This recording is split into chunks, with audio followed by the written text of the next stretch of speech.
Claro que yes. Pastor Ricardo, muchas bendiciones. Estamos con la segunda parte de la video reacción aquí en Hablemos Claro con Edgardinho Show. Esperamos que se suscriban al canal, que le den like al video y que se prendan con todo, ¿verdad? Buenísimo, pero no perdamos tiempo, vamos a verlo, porque eso está más bueno que bueno. Dale, hágale. Adelante. Una pregunta, el movimiento pentecostal. y Jesús no era pentecostal entonces, y los apóstoles y no se prendían en fuego y hablaban lengua. Date en el pecho, Nada más tú decir que Jesús no es pentecostal. Explíquenos eso, profesor. Los apóstoles no fueron pentecostales. Yeshua no fue pentecostal. Los reformadores no fueron pentecostales. El movimiento de santidad guarellano no fueron pentecostales. O sea, el movimiento pentecostal tiene 100 y pico de años. Nació en Topeka, Kansas, en el año 1901. Busquen la historia. Yo sé que a ustedes no les gusta estudiar. Ahora, por otro lado, lo que está mencionando Gamaliel con respecto a Charles Spurgeon, que ciertamente, históricamente hablando, es sí el iniciador y el precursor del movimiento pentecostal, porque él, siendo profesor de la Universidad de Kansas, Topeka, Estados Unidos, había reunido en una víspera de Año Nuevo, en el año 1901, a sus alumnos para poder buscar el don de lenguas de la iglesia primitiva. ¿Por qué buscar el don de lengua de la iglesia primitiva? Porque no había una continuidad histórica de ese don. Y si hay registros, son registros muy escasos. Y son registros en donde vemos, inclusive también si aludimos a la patrística, que se entendía el don de lenguas como idiomas humanos, idiomas entendibles, que tenían contenido. No como Charles Spurgeon y su posteridad teológica, movimiento denominacional lo ha interpretado, creyendo que son realmente idiomas angelicales. Pero desde un inicio, Charles Spurgeon y su movimiento dijo que el don de lenguas que ellos empezaban a tener, a experimentar como algo nuevo, algo reivindicado, sí eran idiomas humanos. Empezaron a salir en los periódicos y más cosas. El profesor Charles Spurgeon ha reivindicado el movimiento del Espíritu Santo, el don de lenguas, e irán a los nativos japoneses a predicarles el evangelio en sus propios idiomas sin haber estudiado el idioma. Y sucedió esto, ellos se prepararon diciendo que ellos, después de siglos y siglos y siglos, ellos volvieron a tener el don de lenguas, fueron a los nativos japoneses y fue un total fracaso, porque los nativos no entendían ni una pizca de lo que ellos estaban hablándoles. Realmente eran idiomas ininteligibles, que no se entendían, no tenían contenido. Y Pablo dice claramente en 1 Corintios 14 que las lenguas tienen contenido y deben ser interpretadas. Ahora, eso fue un fracaso, se volvió famoso ese fracaso en los Estados Unidos, y para poder chulear ese fracaso, entonces Spurgeon se agarra de 1 Corintios 13:1, en donde Pablo usa un lenguaje irónico, un lenguaje de sarcasmo. Él lo toma literal, y para chulear esa vergüenza que estaban pasando como ministerio, el don de lenguas, dijo que el don de lenguas que ellos hablaban eran idiomas o lenguas angelicales. Entonces ellos vincularon ese don de lenguas, entre comillas, angelicales, en cuanto al bautismo del Espíritu Santo, tergiversando de esa manera lo que la Escritura realmente enseña, de que el bautismo del Espíritu Santo no necesariamente tiene que estar ligado a hablar lengua angelicales, en este caso que no expresa la Escritura que las lenguas sean angelicales, pero se toma de un solo versículo que expresa un lenguaje irónico para poder fundamentar toda su doctrina. Pero esto es un acontecimiento histórico. No podemos decir que Jesús era pentecostal. Jesús realmente no habló en lenguas, no hay registro histórico de que haya hablado en lenguas. Los apóstoles sí hablaban en lenguas, pero eran lenguas humanos para el arranque y la expansión del evangelio. Y vemos también en la patrística que hay registro de que las lenguas eran idiomas humanos con contenido específico. Y también vemos que Pablo dice en 1 Corintios 14 que eran señales para los incrédulos y señal también para juicio de Israel, porque cita a Isaías en 1 Corintios 14. De tal manera que hay que entender también el propósito del don de lenguas en un contexto escritural. Para buscar una pareja no hay que ayunar. ¿Qué? Pero profesor, nos decían en la iglesia que había que ayunar mucho para uno casarse. Abraham le dijo a Eliezer: vete, busca la esposa a mi hijo. porque no quiero que él se case con una cananea. Abraham no ayunó. Cuando le traen la esposa a Isaac, Isaac no estaba en silicio. Isaac estaba esperando a su mujer. No estaban ayunando ni orando. Maestro, usted quiere decir que no tenemos que orar. Tú tienes que orar para que tú conozcas la voluntad divina. Tú no tienes que orar para cambiarle la voluntad al Padre. La Biblia dice, todo lo que le pidiera al Padre en mi nombre te lo daré. Pero si tú le pides algo a Dios y es conforme a su voluntad, Él te lo va a dar. O sea, Félix se va a meter en 10 días de ayuno para orar por una mujer que Dios no es su voluntad que Félix esté con ella. ¿Qué tú crees? ¿Que tú le vas a cambiar la voluntad a Dios? No. Que esa mujer te haga caso y tú te cases con ella. ¿Significa que Dios bendijo esa relación? No. Dios solamente bendice lo que Él une. Primeramente hay que partir diciendo el propósito del ayuno, ¿no? Y el ayuno es un ejercicio especial. No se trata de una actividad diaria, tales como la oración, la lectura, la acción de gracia, el canto, sino por el contrario, el ayuno se practica en ocasiones especiales de ciertas necesidades, como por ejemplo ser amenazado o ser oprimido por el peligro, se puede mencionar eso, o el peligro de una plaga, por ejemplo, como este contexto que estamos viviendo del coronavirus. Por ejemplo, por cuestiones donde uno tiene que participar en ciertas pruebas pesadas, ciertas confusiones, o teniendo que tomar una decisión en un asunto de mucho peso, ¿verdad? Y ciertamente el emprender una relación seria de noviazgo para que culmine esa relación en la unión marital, matrimonio, es una decisión muy importante. El ayuno nunca es una especie de tragamoneda en donde nosotros metemos las monedas y automáticamente tenemos en los beneficios y los deseos desenfrenados que tenemos. No, el ayuno siempre está condicionado a la voluntad de Dios y uno ayuna para someterse a lo que Dios quiere. Deja de lado los quehaceres, las necesidades corporales para dedicar un tiempo exclusivamente al Señor, ¿no?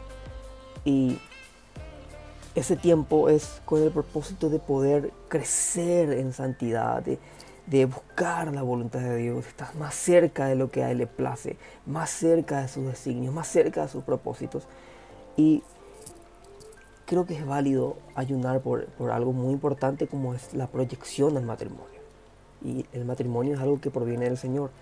Y también, obviamente, es lícito y es algo que todo cristiano tiene que hacer. Orar por su futura esposa o futuro esposo. Entonces, el ayuno consiste en eso, ¿no?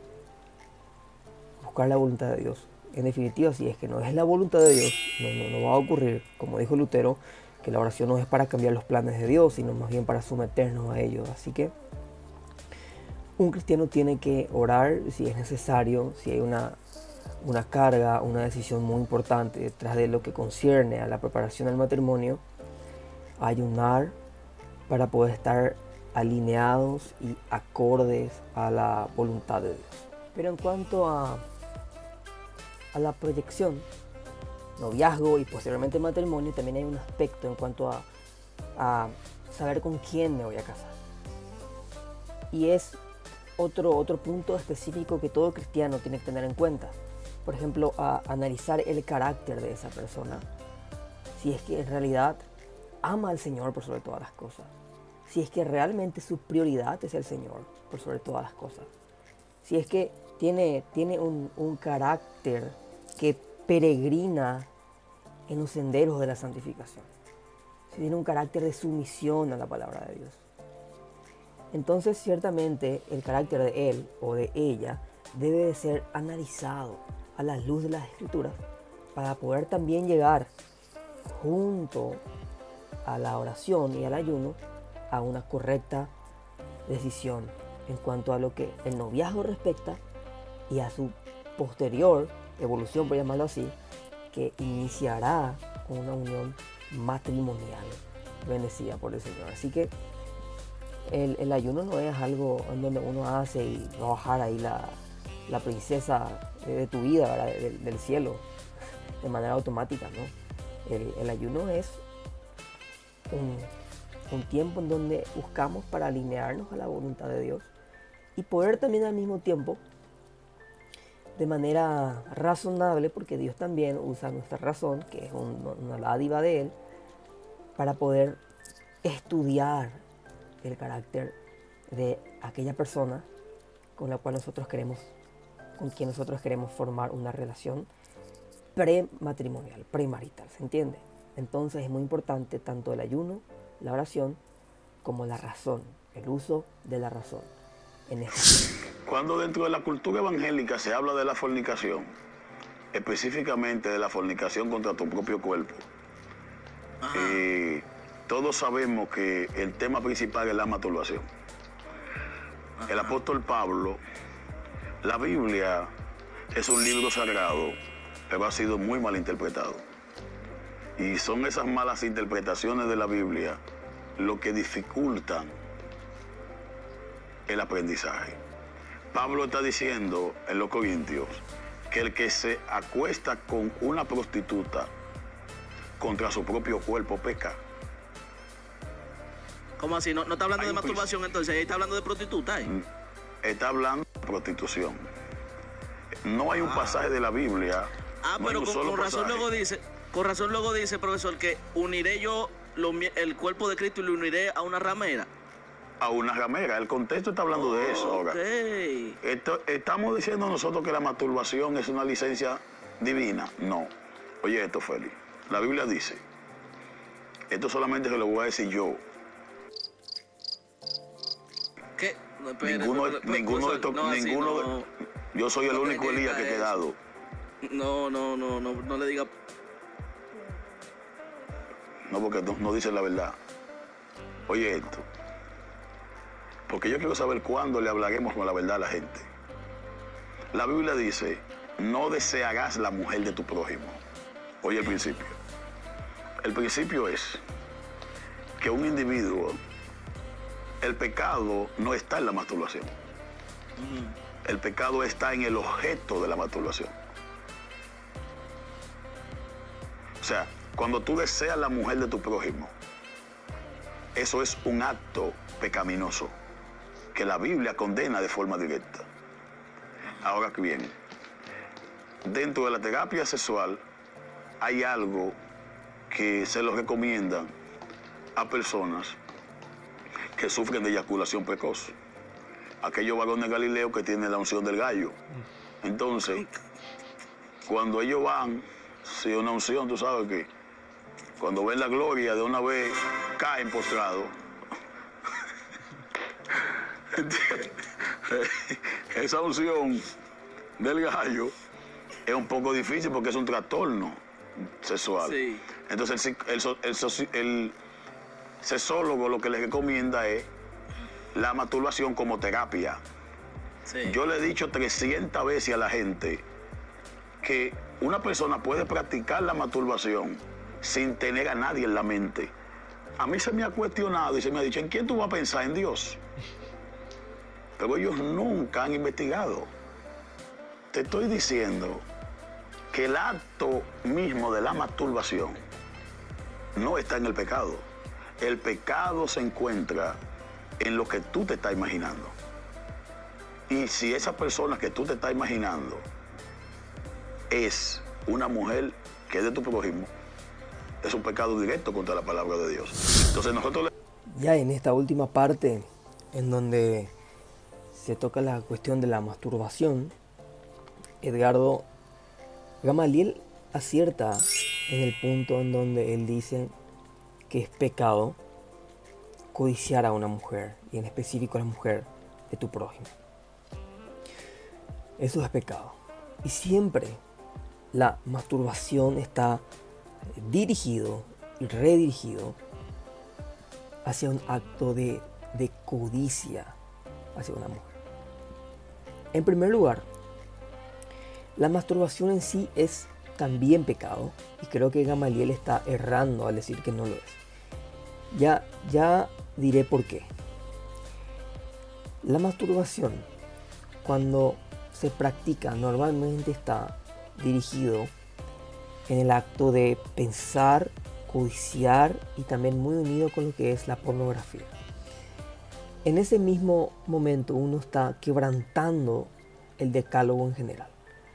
Amarás a Dios por sobre todas las cosas. No estás amando al Señor por sobre todas las cosas, quebrantando eso, y tampoco estás amando a tu prójimo como a ti mismo, porque estás viendo a una mujer o a un hombre como un objeto sexual. Entonces se quebranta el decálogo en general. Ahora, ese placer egoísta que uno quita o descontextualiza del placer entre el hombre y la mujer dentro de lo que concierne a una unión de matrimonio, es quebrantado, porque ese placer fue diseñado por Dios, dado por Dios, para que se disfrute de él dentro del matrimonio, entre hombre y mujer, entre esposo y esposa, marido y mujer, ¿se entiende? Cuando se distorsiona lo que Dios creó, entonces se vuelve pecaminoso, y ese placer es distorsionado a la hora de la masturbación, porque uno lo está practicando de manera egoísta y lo quita de su estructura diseñada por el Creador. Entonces, tanto el objeto de la masturbación como la masturbación en sí misma es pecado. Y espero que haya gustado el video, de verdad que eso estuvo brutal, grandioso, o sea, Eso fue la video reacción. Edgardo siempre, como de costumbre, metiéndome en aprietos con esta clase de video. no, y no es la primera que vamos a hacer, porque ahí se vienen otros que van a estar igual de buenos, hasta un poquito más complicaditos. Así que no se pierdan, suscríbanse, compartan para que esto pueda crecer y ustedes también puedan ser edificados y de verdad que podamos edificar a otras personas. Así que Préndanse y nos vemos pronto. Bendiciones.